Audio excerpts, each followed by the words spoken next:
de novo. Olha só.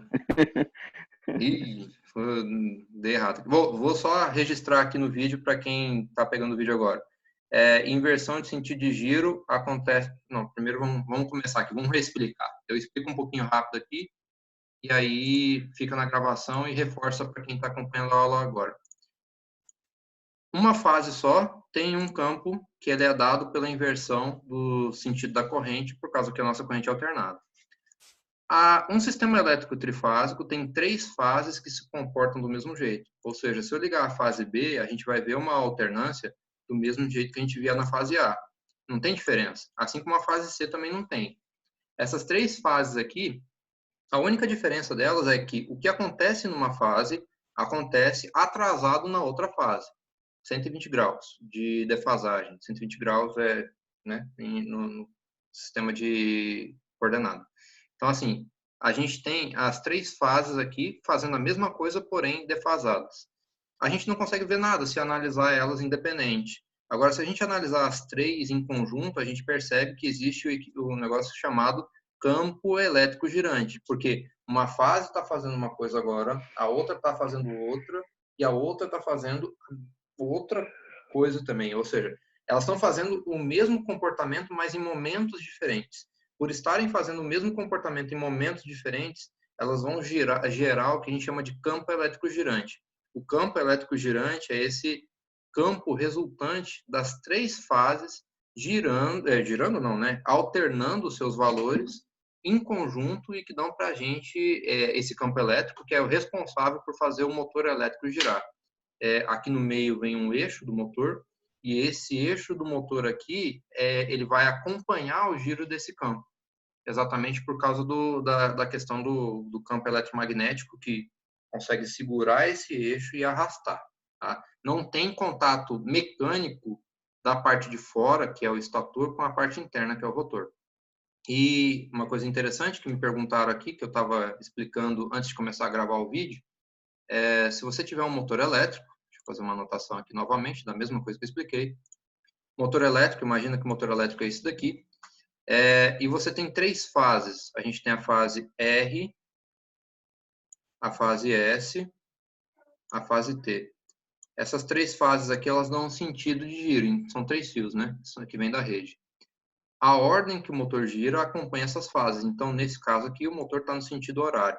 Se eu quiser inverter o sentido de giro desse motor, basta eu trocar 2 fases de lugar. Então, se eu pegar, por exemplo, trocar aqui o R com o T, o R vem aqui para baixo e o T vem aqui para cima. Percebam que agora o sentido é RST, anti-horário. Tá? Então, a fase que é aplicada no motor é que define o sentido de giro do motor conforme a rede, né? E a grande vantagem, a grande sacada da energia elétrica trifásica é exatamente essa. Você não precisa de nenhum artifício para fazer o motor girar.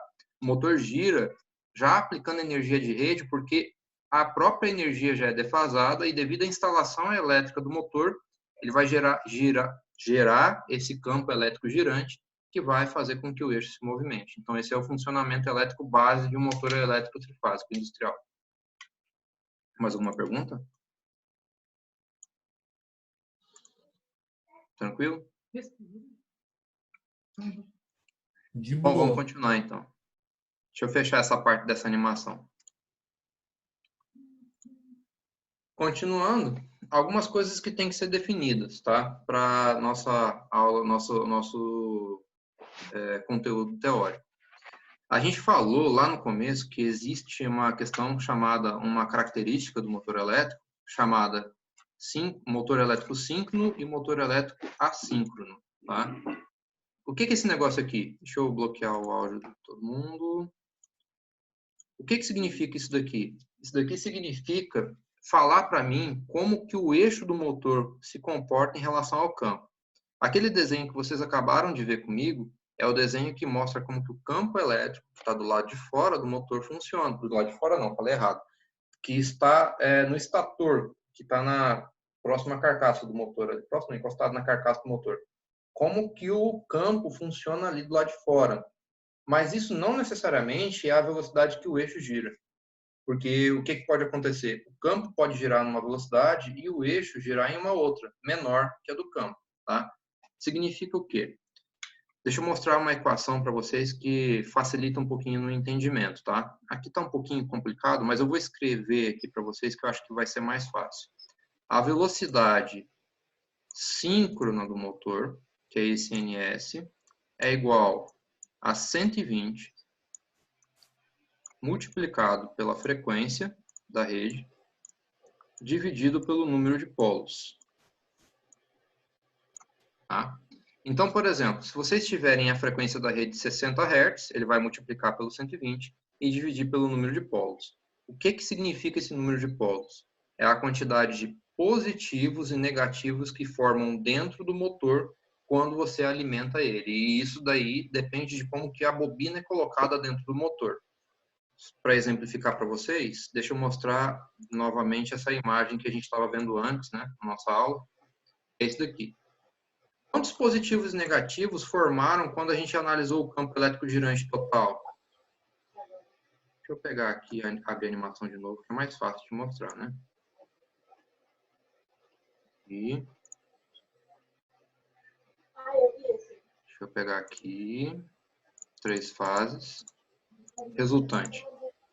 Quantos positivos e negativos vocês conseguem ver neste desenho? Lembrando que a gente não pode olhar as fases independentes, a gente tem que olhar o conjunto delas. Olhando para o conjunto, quantas fases vocês conseguem perceber aí? Desculpa, quantos polos? 2. 2. Não é, Tá? não é 3 positivo e 3 negativo, não? Aí você estaria Só que analisando cada uma das fases, né? A gente analisa o conjunto. Ah, tá. Então é. Ah, tá. 3, não? 2. 2. Olha só, eu vou botar para girar Ah, aqui, tá. ó. Tá vendo que tem um vermelhão e um azulzão aqui?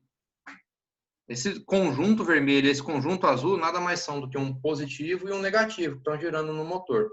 Dependendo de como o motor é bobinado, pode gerar mais do que só um positivo e um negativo. Pode gerar 2 positivos e 2 negativos e assim por diante. O número de polos é isso, tá? E detalhe muito importante, polaridade sempre é par. Não tem polaridade ímpar.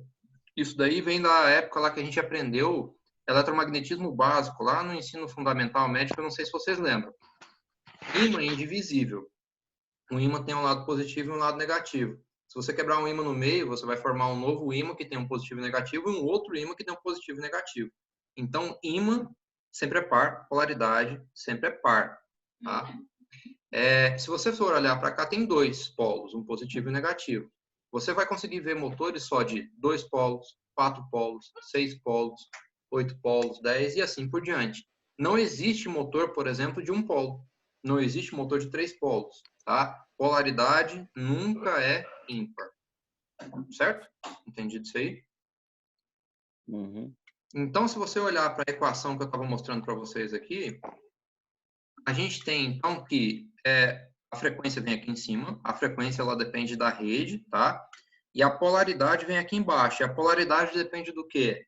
Depende do motor. O motor ele é bobinado com uma certa quantidade de polos e fechou. Não tem como ficar discutindo quanto a isso.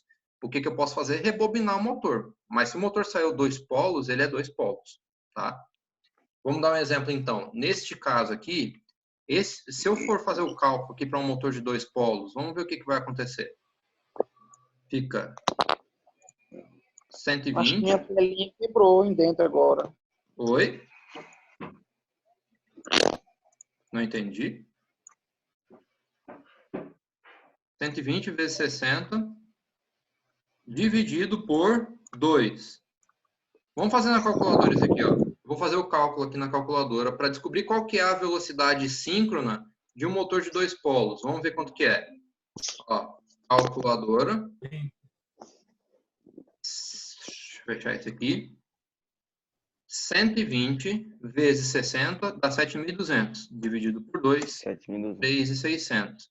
Significa, então, que a velocidade síncrona de um motor elétrico trifásico de 2 polos é 3.600. Tá? Velocidade síncrona e assíncrona, eu vou explicar a diferença agora. Mas como que se calcula a velocidade síncrona? dessa maneira aqui. Então, um motor de 2 polos teria 3.600 RPM. Um motor de 4 polos teria quanto de velocidade, então? 7.200. Calcula aí. Faz o cálculo aí, galera. Vamos ver quem chega primeiro no resultado. Não? Hã? 7.200. 7.200 Não. RPM. Ó, vou fazer a pergunta de novo. Qual é a velocidade síncrona de um motor de 4 polos? Aplica na equação. 120 vezes 60 dividido pelo número de polos. 1.800. Opa, 1.800. Quem respondeu? 1.800 RPM. Quanto mais o motor tem, menos velocidade tem. Exatamente. Quanto mais polos tem, menor a velocidade do motor. Tá? Ou seja, o motor de maior velocidade que a gente tem trifásico é de quantos polos? 2. 2. Porque não tem menos que 2, né? Seria isso daí. Certo? Bom, Certo. e assim por diante, tá? Eu coloquei na minha apresentação, nessa minha aula, a velocidade para cada um dos motores de cada uma das polaridades em cada uma das frequências. Vocês têm que decorar isso daqui? Não, tá? Eu digo o seguinte, é mais fácil vocês aprenderem a fórmula, 120 vezes a frequência dividido pelo número de polos. Porque daí com qualquer frequência e qualquer polaridade vocês conseguem calcular. Isso que vocês estão vendo aqui é um resumo, tá? Dos mais convencionais. Correto? Depois eu passo essa apresentação para vocês. Continuando, então. E aí, o que significa a diferença entre um motor síncrono e um motor assíncrono? É o seguinte. A velocidade que a gente está calculando, 120 vezes a frequência dividido pelo número de polos, é a velocidade do campo elétrico girante. A velocidade do campo elétrico girante, ela não muda. Ela é a mesma, tá? Sempre que tiver um motor de 4 polos, vai ser 1.800. Sempre que tiver um motor de 2 polos, vai ser 3.600. E assim por diante. Só que aí, a gente tem uma característica que é comum nos motores. A gente tem os motores que são conhecidos como os motores assíncronos. Para ser bem sincero, a maioria dos motores que vocês vão encontrar no mercado de trabalho são motores assíncronos, porque eles são mais baratos para se fabricar. Para ter uma ideia, eu não lembro qual foi a última vez que eu vi na prática um motor síncrono. E eu trabalho na indústria, estou na indústria praticamente todo dia.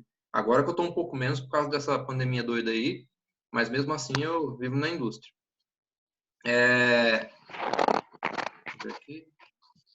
Então, assim, o motor síncrono é um motor que ele tem a velocidade do eixo do motor na mesma velocidade do campo. Significa o seguinte, então. Deixa eu voltar aqui, ó. Deixa eu botar a minha imagem aqui, parar de compartilhar o vídeo. Isso aqui é motor elétrico, tá? Esse motor elétrico que tem aqui, ele tem esse eixo aqui, ó, certo? Esse eixo aqui, ele gira em uma certa velocidade. Se esse eixo aqui girar na mesma velocidade que o campo elétrico girante que está do lado de fora não, perdão, que está aqui em volta, certo? O campo está aqui eletricamente, a gente não consegue ver. Se o eixo girar na mesma velocidade que esse campo, isso aqui é chamado de motor síncrono. Se esse eixo girar numa velocidade diferente do campo, isso aqui é um motor assíncrono, tá? Essa que é a diferença entre os dois motores. Motor síncrono, o eixo acompanha o campo. Motor assíncrono, o eixo é retardado em relação à velocidade do campo. E por que isso acontece? Motor assíncrono, ele é assim porque pela construção dele, que é um pouquinho mais simples, o eixo ele tem uma folga em relação ao campo, devido à construção do motor. Só que isso é pouco, é relativamente pouco, então não faz diferença e não é problemático para o uso do motor, tá? Para essa diferença entre o giro do eixo e o campo elétrico, eletromagnético, a gente chama de a gente chama de escorregamento, tá? Então, voltando para a aula aqui, ó. Compartilhando. Se a gente tem, então, a velocidade síncrona, como esse valor aqui, está quase acabando essa parte da aula, a velocidade síncrona, como esses valores que vocês estão vendo aqui, a velocidade assíncrona sempre vai ser algum valor um pouco menor do que o valor da velocidade síncrona. Por exemplo, se a gente tem 3.600 aqui, o motor que é de 2 polos não vai ter 3.600 RPM. Inclusive, quem conhece o motor deve ter achado estranho quando eu falei esses valores. porque esses valores não são o que quem trabalha com motor lê lá na plaqueta. Na plaqueta você lê um valor diferente desse. Normalmente acontece isso daqui, ó. Por exemplo, você pega um motor de 2 polos, na plaqueta está lá 3.492, um valor completamente quebrado. Motor de 4 polos, 1.746. Mas por que acontece isso? Repetindo, o eixo não dá conta de acompanhar o campo. Esse não dá conta gera um negócio chamado escorregamento. O escorregamento é a diferença entre a velocidade do campo e do eixo. Então, por exemplo, em um motor de 4 polos, a velocidade do campo, deixa eu voltar aqui, ó, é 1.800 RPM, certo? Nesse exemplo que tem aqui, a velocidade do eixo é 1.746. Então, significa que esse motor tem 54 RPM de escorregamento. E aí pode surgir uma pergunta. Professor, sempre vai ser essa diferença, o escorregamento? Não, depende do motor. Motor menor, motor maior, a construção, a qualidade do motor, tudo interfere no escorregamento, tá? Mas geralmente não é algo muito gritante, é algo próximo. Nunca é, tipo assim, o motor é de 2 polos e aí a velocidade dele vai ser 2.000 RPM. Escorregamento absurdo. Não acontece isso, certo? Alguma dúvida?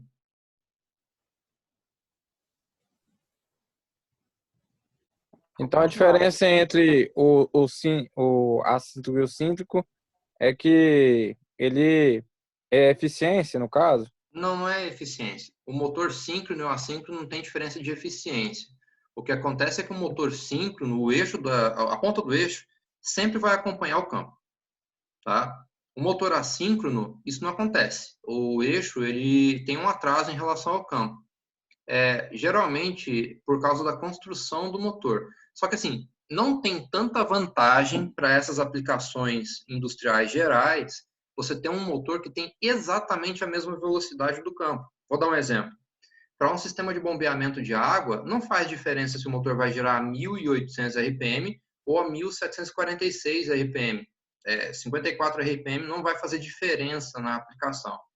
Então, essa diferença do escorregamento que acontece nesses tipos de motores, que são os mais usados na indústria, são características do motor, porque é um motor que a construção é mais simples, mas as vantagens que o motor síncrono traz não tem, o custo-benefício não vale a pena, tá? Então, eu quero usar o motor em exatamente 1.800 RPM. Hoje em dia a gente usa de outro artifício. O que a gente faz? Põe lá o inversor de frequência, que o inversor de frequência compensa esse escorregamento. Resolveu tudo, entendeu? O preço, a praticidade, vale a pena você usar um motor mais simples, que é isso que a gente usa no dia a dia. Porque também 54 rotações por minuto também não ia fazer tanta diferença. Não faz. Com bombeamento não faz. Agora, por exemplo, quando você quer um negócio que é posicionamento, que aí realmente o negócio tem que ser muito preciso, aí já são usados outros métodos de controle. Às vezes você usa um servo acionamento, um inversor de frequência, aí você obtém a precisão que você quer.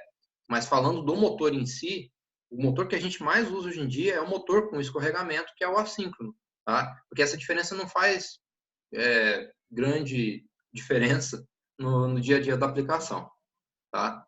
Vou fazer o seguinte, estou com o motor aqui na minha mão. Eu vou ler a velocidade dele para vocês e eu quero que vocês me falem qual que é a polaridade dele para ver se vocês estão sabendo mesmo. Ó, acabei de ler aqui na plaqueta. Esse motor que eu tenho aqui na mão, ele tem um RPM de 1.695. Dois polos? 1.695 RPM. Ó, alguém me falou 2 polos. 2 Polo. polos tá... Peraí, vamos lá. Vamos devagar. 2 polos tá muito acima do valor que eu coloquei aqui, então não tem como ser, certo? Aí alguém falou 4 polos. 4 polos? 4 polos pode ser. Deixa eu mostrar aqui, ó. A gente tem que se basear nisso daqui, ó. Nessa tabela aqui, tá? Como que vocês fazem a análise? É o valor mais próximo disso daqui acima, tá? E a gente tem que pensar que a gente está em 60 Hz. Então, vamos analisar isso aqui juntos. Ó, tabela de 60 Hz, porque eu estou falando do Brasil, a gente trabalha com 60 Hz, e aí a gente vai analisando de cima para baixo qual que é o mais próximo acima. 3.600 é acima de 1.695? É, mas é muito acima. 1.800 é acima de 1.695? É, eu acho que é esse cara aqui, a gente marca, né, só para dizer. 1.200 dá? Não, porque ele é abaixo, então não tem como ser. Então esse motor aqui é um motor de 4 polos. Uma outra possibilidade também é você pegar o valor, que é o resultado, e fazer um cálculo contrário. Pensa comigo. A equação lá, vamos lembrar da equação juntos aqui. Velocidade síncrona é igual a 120 vezes... esse zero sempre está feito. 120 vezes a frequência Vezes a frequência. dividido pelo número de polos.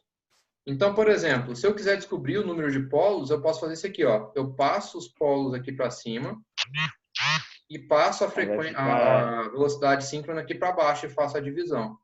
Então, olha só. Isso. Vou pegar aqui uma calculadora. Ó.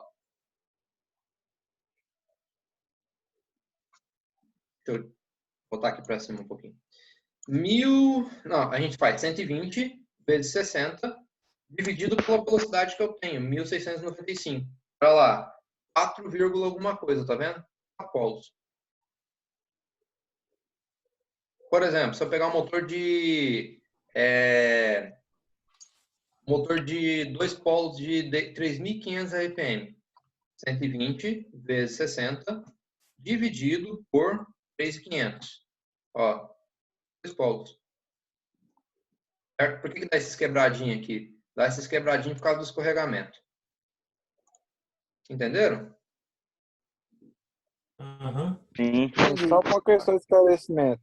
Porque o que vai determinar a quantidade de polaridade é o formato que a bobina é enrolada. Isso, A é o forma que a jeito que a bobina é bobina enrolada. é feita dentro do motor. Inclusive, por curiosidade, se você mandar rebobinar o motor, você pode, dependendo do tipo do motor, trocar a polaridade. Ah, eu não quero motor de 4 polos, não, eu quero motor de 2. Rebobina aí para mim. Claro que tem que ver se o motor deixa, né? Que a carcaça às vezes não deixa. Mas o cara que rebobina, ele consegue fazer isso. Entendi.